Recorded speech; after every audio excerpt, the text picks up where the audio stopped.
আসসালামু আলাইকুম রহমতুল্লাহি ওয়া বারাকাতুহু। সুপ্রিয় ওরহান চ্যানেলের দর্শক মণ্ডলী, আশা করি আল্লাহ রব্বুল আলামিনের অশেষ দয়া ও করুণায় সকলেই ভালো আছেন। তো বন্ধুরা, আজকে আমাদের আলোচ্য বিষয় আবে জমজম কূপটি কি, তার কেন এত মর্যাদা বা তার এত সম্মান কেন ইসলাম ধর্মে দেওয়া হয়, সেই নিয়ে আজকে আমাদের আলোচনা। তো ভিডিওটি শেষ পর্যন্ত দেখুন এবং অন্যকে দেখতে সুযোগ করে দিন। ইয়ামেন ছিল জুরহুম গোত্রের প্রকৃত বাসস্থান। দুর্ভাগ্যবশত ইয়ামেনে দুর্ভিক্ষ দেখা দেয়।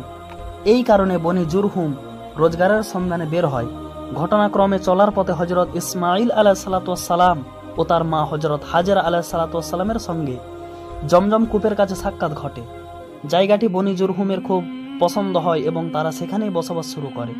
এর কিছুদিন পর ওই গোত্রের মেয়ের সঙ্গে ইসমাইল আলাইহিসসালামের বিয়ে হয়। তিনি নবী হিসাবে আমালিকা। জুরহুম ও ইয়ামেনবাসীর প্রতি প্রেরিত হন। 130 বছর বয়সে ইসমাইল আলাইহিসসালাম ইন্তেকাল করেন। হাতিমে তার মার কবরের পাশে তাকে দাফন করা হয়। তার ইন্তেকালের পর ওসিয়ত অনুযায়ী তার পুত্র কায়দার কাবাঘরের মুতাওয়াল্লি হন। এইভাবেই ইসমাইল আলাইহিসসালামের বংশ থেকে কাবা শরীফের মুতাওয়াল্লি হতে থাকে। দীর্ঘকাল পরে ইসমাইলের বংশধর ও বনি জুরহুমের মধ্যে মতানৈক্য ও ঝগড়া সৃষ্টি হয়। পরে বনি জুরহুম বিজয়ী হয় ও মক্কার কর্তৃত্ব তাদের হাতে এসে যায়। এইভাবে কিছুদিন যাওয়ার পর জুরহুম শাসকরা জনগণের উপর অত্যাচার নিপীড়ন শুরু করে।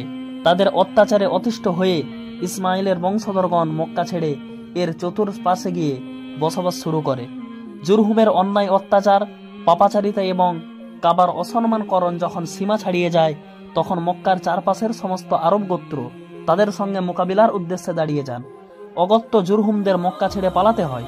কিন্তু যখন তারা মক্কা ছেড়ে যায়, তখন কাবার মূল্যবান দ্রব্যাদি জমজম কূপে নিক্ষেপ করে এবং জমজম কূপটিকে মাটি ভরাট করে এভাবে বন্ধ করে যে জমিন সমান হয়ে যায়, এমনকি জমজমের চিহ্ন পর্যন্ত ছিল না। বনি জুরহুম মক্কা ছেড়ে যাওয়ার পর বানি ইসমাইল আবার মক্কায় ফিরে আসেন এবং বসতি স্থাপন করেন। কিন্তু জমজম কূপের প্রতি কেউ নজর দেয়নি। কালের অবর্তনে এর নাম নিশানা পর্যন্ত বিলুপ্ত হয়ে যায়। এমনকি যখন মক্কার শাসনভার ও নেতৃত্ব আব্দুল মুত্তালিবের হাতে আসে এবং আল্লাহর ইচ্ছাই সেদিকে নজর দেন, জমজম কূপ যা দীর্ঘদিন ধরে বন্ধ রয়েছে এবং যার নামও নিশানা মুছে গেছে, একে দৃশ্যমান করা হোক। তখন সত্য স্বপ্ন দ্বারা আব্দুল মুত্তালিবকে ওই জায়গা খননের নির্দেশ দেওয়া হয়। জায়গার চিহ্ন ও আলামতগুলোও স্বপ্নে দেখিয়ে দেওয়া হয়, যেমনটি আব্দুল মুত্তালিব বলেছেন। আমি হাতিমে ঘুমিয়েছিলাম, এমন সময় দেখলাম এক লোক আমার কাছে এলো এবং স্বপ্নে বলল আমাকে, অর্থাৎ কূপটি খনন করো। আমি জিজ্ঞাসা করলাম, কোন কূপটি? ততক্ষণে সেই লোকটি চলে গেল। পরের দিন আবার সে জায়গায় ঘুমালাম, স্বপ্নে দেখলাম ওই ব্যক্তি এসে বলল, মাজনুনা খনন করো। আমি প্রশ্ন করলাম, মাজনুনা কি? কিন্তু লোকটি চলে গেল। তৃতীয় দিন আবার ওই একই জায়গায় ঘুমালাম, দেখলাম আবার সেই লোকটি এসে বলল, পবিত্র স্থান খনন করো। আমি জিজ্ঞাসা করলাম, সেটাই বা কি? কিন্তু লোকটি চলে গেল। চতুর্থ দিন ঠিক একই জায়গায় স্বপ্নে দেখলাম সেই লোক এসে বলছে, জমজম খনন করো। আমি জিজ্ঞাসা করলাম, জমজম কি? সে বলল, এটি পানির একটি কূপ, যার পানি কখনো নষ্ট হয় না আর কমেও না। সুবহানাল্লাহ। অসংখ্য হাজির পিপাসা নিবৃত্ত করে। এরপর তিনি সেই স্থানটির কিছু নিদর্শন ও চিহ্ন বলে দিয়ে সেই স্থান খুঁড়তে বলে। এইভাবে বারবার স্বপ্ন দেখানো এবং নিদর্শন দেখানোর ফলে আব্দুল মুত্তালিবের বিশ্বাস হলো যে এটা সত্য স্বপ্ন। তিনি কুরাইশদের নিজের স্বপ্নের কথা বলেন এবং এ কথাও বলেন যে আমি সেই জায়গা খুঁড়ে দেখতে চাই।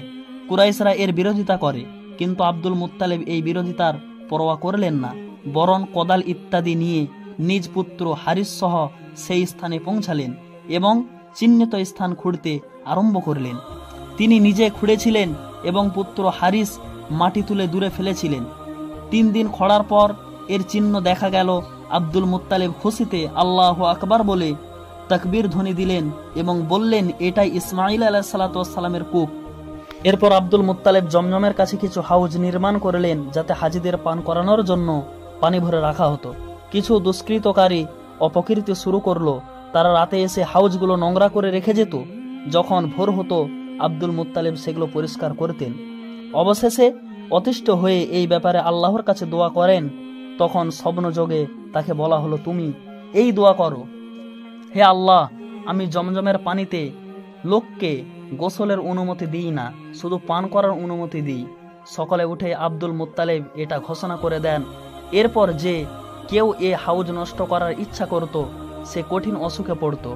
যখন বারবার এই ধরনের ঘটনা ঘটতে থাকলো তখন দুষ্কৃতকারীরা আব্দুল মুত্তালিবের হাউজের বিরোধিতা করা ছেড়ে দিল এবং সেইখান থেকে আমরা আবে জমজমের কূপ এবং তার পবিত্র পানিকে পবিত্র মনে করি। কোনো মুসলমান ভাই যদি ওই পানিকে একবার মন থেকে নিয়ত করে যদি পান করে তার অসুখ বিমার দুটাই আল্লাহ ভালো করে দেন। সুবহান আল্লাহ।